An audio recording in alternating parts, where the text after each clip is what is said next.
Congressman Byron Donald is joining us on Daybreak 92.5 Fox News to get the latest, maybe his thoughts on what he witnessed yesterday. First of all, good morning. How are you, sir?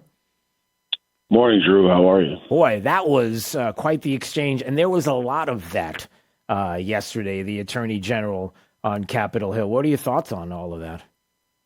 I mean, honestly, Drew, I'm not on judiciary, and I haven't had a chance to watch any of what happened in judiciary because yesterday I've been, basically trying to figure out what government funding is going to look like with a bunch of members from all over the conference, while also doing all the stuff that we have to do, which is defund all this weaponized crap at DOJ, at the Department of Defense, and every other part of our government.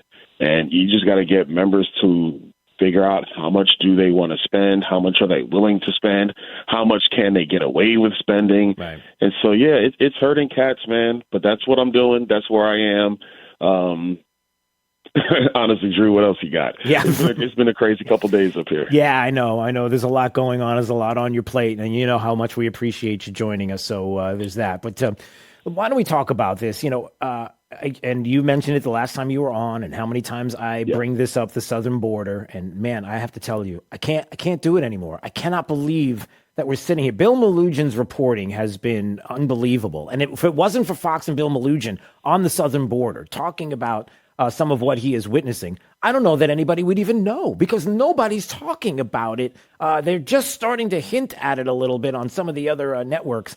But what is going on along our southern border, and the need to secure it, the need to slash agency spending, the need to do a lot of the things we have to do to get our house in order, not just fiscally, but securing it, has to become front and center at some point. And so that has been, I think, what you have taken up here when it comes to the CR and when it comes to what's coming up. And what's the latest with this and some of what you've been talking about with your colleagues? Drew, I mean, first things first. I think people and everybody at home, a continuing resolution is a continuation of current level spending and current policy. That's what a continuing resolution is. I'm not trying to defend the bill I drafted. I know people at home we're asking, what is he doing? Is he doing this? Is he selling us down the river? No to all of that. What I drafted and what a lot of colleagues up here are supporting is a cut of spending. Actually, what came out of the Republican conference last night is a cut. It's a 25% cut across the board now for 30 days, and actually forcing a policy fight on our southern border by including HR 2, which is our border security package. Right. One of the things that we're coming to grips with and figuring out from a legal standpoint is, if the continuing resolution, for lack of a better phrase, that cuts government 25% and secures our border, if that gets signed into law as a stopgap spending measure, that the border security features actually become the law of the land permanently.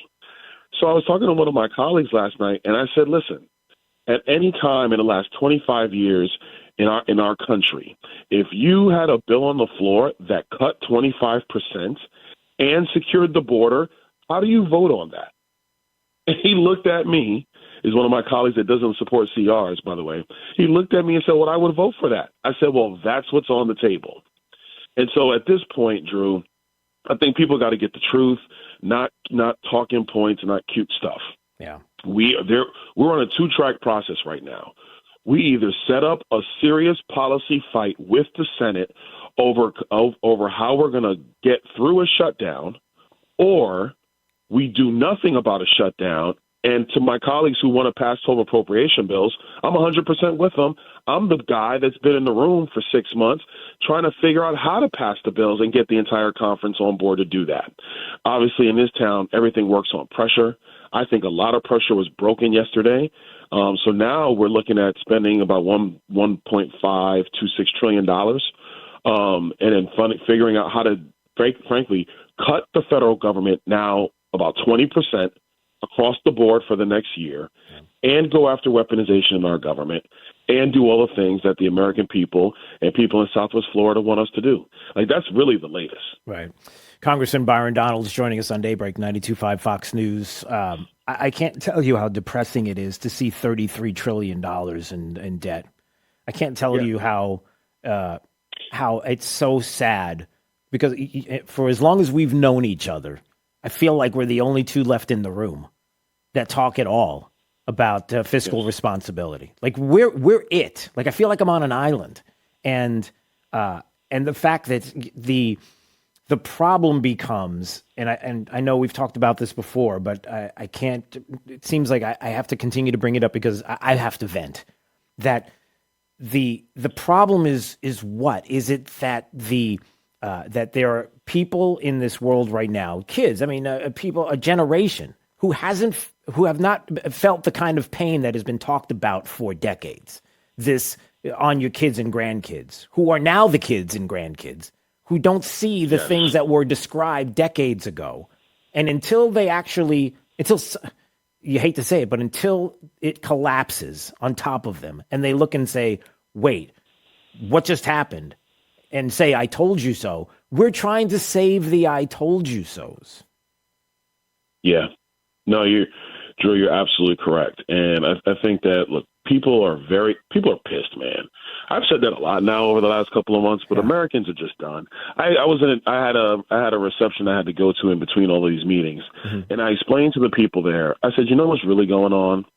I said, American voters are looking at DC now and they're just done. They've heard the rhetoric. They've heard the stuff. They've heard that we're going to fight. They've heard the lies. They thought we were going to do something. We didn't do something. Right. They thought something was going to happen in the Senate. It didn't happen. And then people like Mitch McConnell, let's be blunt, go to the microphone and they stumble and bumble through some statement and they walk away. And people are just done and they're frustrated. So I get why if somebody says, here's a plan I have, nobody even believes it anymore because we've heard all these plans before. I'm just going to tell you where we are. If you want to find any way not to cut the $33 trillion debt, just to stabilize it from careening into a $60 trillion debt, and Drew, I've seen the math, it will happen fast if we don't get our act together in the next couple of years, over the next couple of years. Yeah. If you want to do that, the number one step is cutting the federal agencies back down to size. That's step one. In my legitimate fear, not hyperbole, not politics, is that if we do not find a way to get appropriation bills passed and help our moderate members who are in blue districts, we have about 15 of them that represent what we call Biden districts, to give them some sort of a political win. And that's why fighting over the border really helps them. Last night, Drew, that's what they were asking for. They basically came, told the entire conference, say, hey, listen, I will vote for basically any spending level you want. I can't go to where the Freedom Caucus is, but I can go a lot lower. They agreed to cut $60 billion year over year. I know we're not talking about $33 trillion, but you have moderate Republicans who said, I will vote to cut $60 billion from one year to the next, from this current year to next year. They said that last night. But they need a policy win. They need to fight with Chuck Schumer over the border. Right. That helps them back home. Yeah. I totally get that. But if you do not build I said it to my colleagues, this town has no muscle memory for how to even cut spending. So if you walk in and say, well, I just want to shut it all down because that's the only way to stop it. People of Southwest Florida, I'm up here. I've seen it for myself. They will not let you shut it all down. They will cut a deal with the Democrats to keep it going. Yeah. That is what will happen. And any of my colleagues who disagree with me can tell you whatever they want, but they are not in these rooms. They don't go to these meetings. They don't do these discussions. They don't work on these bills. They've not looked at the budget apparatus. They've not talked with staff. They've not been dealing with the leadership. They come into a meeting for 15 minutes, hear something, they don't like it, and they leave. And they go back to their office or wherever they're doing, and they go on Twitter, and they go cut a video. I'm very frustrated about it because a lot of people who are running around, running their mouths, saying that they have the only way to save our country are not doing the work in the room to actually save the country. Yeah. That's such an important point you made, the muscle memory issue, and how, you know, in order to fight against something that you see on the horizon, you have to almost know what it's like to be in a position where either you were on the brink or it happened before, or you witnessed it and you know the fix that needs to be put in place, or you're brand new to the fight and you're fresh and you're like so many in a generation that thinks that everything started the day they were born. You can't have people on Capitol Hill who believe the day they were born was the day that the world started and doesn't understand history. Drew, real quick, and I kind of got down a riff a little bit because I'm frustrated too. Yeah. But let me be clear. I want to clean this up. Okay.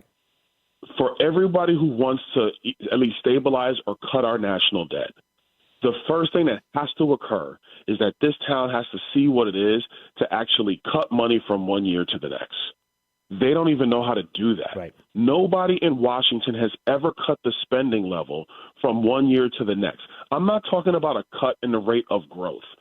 I'm talking about a real spending cut in the agencies.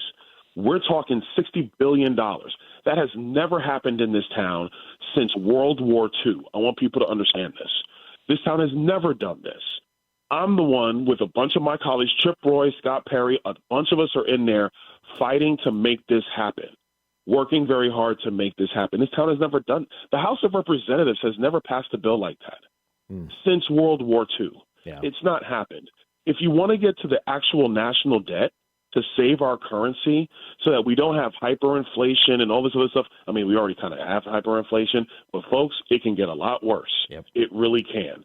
If you want to begin to address that stuff, we have to learn how to actually cut spending, and people have to realize that they can be successful doing that politically back home. That's really the recipe. Because if you think you're going to go after mandatory spending where 70% of the budget is without actually having to figure out how to cut just discretionary spending, it ain't going to happen.